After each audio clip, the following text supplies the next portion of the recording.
नमस्कार साथियों, जिस तरह से इजराइल पर ईरान ने 300 से ज़्यादा मिसाइल्स और ड्रोन छोड़ करके उस पर अटैक किया था और ये भी पर ईरान द्वारा बता दिया गया था कि अगर इजराइल हम पर रिटेलिएशन की कार्रवाई करता है तो हम इजराइल को बहुत ही करारा जवाब देंगे और ऐसा जवाब देंगे कि इजराइल को सिर्फ 4 सेकंड में पूरे तेल अवीव को ख़त्म कर देंगे। तो दोस्तों ऐसे में इजराइल के द्वारा 6 बजे इजराइल की एक न्यूज़ आती है जो इजराइल ईरान पर ताबड़तोड़ 9 ठिकानों से ज़्यादा ईरान के अड्डे पर अटैक्स कर देता है, जिसमें इजराइली की मीडिया द्वारा बताया जाता है कि हमारा बदला पूरा हुआ। अब दोस्तों ऐसे में सवाल ये उठ रहा है कि जिस तरह से ईरान इजराइल को चेताया था कि अगर आप हम पे अटैक करेंगे तो हम इसका बहुत ही तगड़ा बदला लेंगे और इसी ऑपरेशन को हम जंग में बदल लेंगे, तो क्या इजराइल और ईरान के बीच में जंग हो पाएगी? जिस तरह से अगर ईरान ने चेताया था दोस्तों, आप इस बात से इसको अंदाजा लगा सकते हो। इजराइल ने ईरान के 9 ठिकानों से ज़्यादा उसको निशाना बनाया है, जिसमें ईरान का कहना है कि वो सभी के सभी हमले को हवा में ही डिस्ट्रॉय कर दिया है।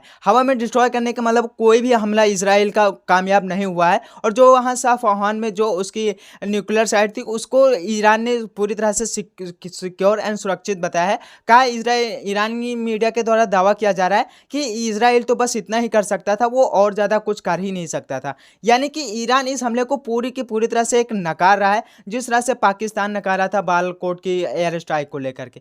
ईरान का कहना कोई अटैक हुआ ही नहीं और जो भी मिसाइल एंड ड्रोन आया था हमने उसको हवा में डिस्ट्रॉय कर दिया। लेकिन दोस्तों अब यहाँ पे एक डिस्ट्रॉय करने का मतलब ये हो जाता है क्योंकि अमेरिका और ईरान के बीच में जो एक सीक्रेट डील हुई थी जो अभी वो लीक हो गई थी। जो ईरानी के जो सेना अधिकारी थे, वो ईरान के सेना अधिकारी ने दावा किया था कि अमेरिका हमसे कह रहा है कि आप ऐसे कोई एक एरिया हमको दे दीजिए जिसपे इजराइल छोटी सी बमबारी करेगा और जिससे वो इजराइल वापस चले जाएगा।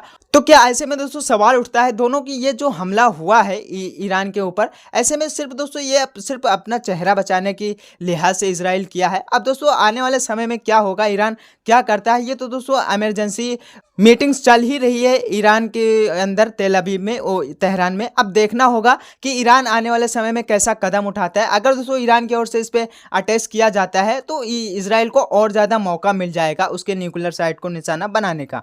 तो दोस्तों अब अमेरिका और ईरान के बीच में जो डील हुई थी उस डील का साफ साफ दोस्तों ये देखते हुए दोस्तों नज़र आ रहा है, अगर ईरानी मीडिया की माने, यानी कि ईरान का इसमें कुछ भी नुकसान नहीं हुआ है और जो भी अटैक्स में आए थे वो सारे के सारे हवा में ही डिस्ट्रॉय कर दिए गए। ऐसे में दोस्तों एलन मस्क भी ट्वीट करके कहते हैं कि हम शांति चाहते हैं, जो भी आपको रॉकेट फोड़ना तोड़ना है वो आप स्पेस में तोड़िए, एक दूसरे के ऊपर रॉकेट मत छोड़िए। अब दोस्तों देखने वाली बात होगी कि आने वाले समय में क्या ईरान इजराइल के ऊपर सख्त कार्रवाई करेगा या नहीं। हालांकि इजराइल के जितने भी एयर डिफेंस सिस्टम है वो पूरी तरह से हाई अलर्ट मोड पे है और ईरान के भी air defence system high alert mode पे है। दोस्तों ऐसे में अगर ईरान इजराइल के ऊपर कार्रवाई करता है तो इजराइल को फिर से एक और मौका मिल जाएगा ईरान के ऊपर कार्रवाई करने का। तो दोस्तों इससे हो सकता है, लेकिन इसके चांसेस बहुत ही ज़्यादा कम लगाए जा रहे हैं कि ईरान इसके ऊपर इजराइल के ऊपर दोबारा पलटवार करेगा। इससे आप समझ सकते हो, क्योंकि अगर इजराइल को हो सकता है दोस्तों कि इजराइल इसको बताना चाहता है ईरान को, आप समझ सको तो समझ लो, ये तो अभी पिक्चर है, ट्रेलर अभी बाकी है। तो आने वाले समय में क्या होगा ये तो अब देखने वाली बात है। आप अपडेट पाने के लिए चैनल को सब्सक्राइब कर लो। तब तक के लिए दोस्तों हम आपसे मिलते हैं एक और वीडियो में। Take care, bye bye.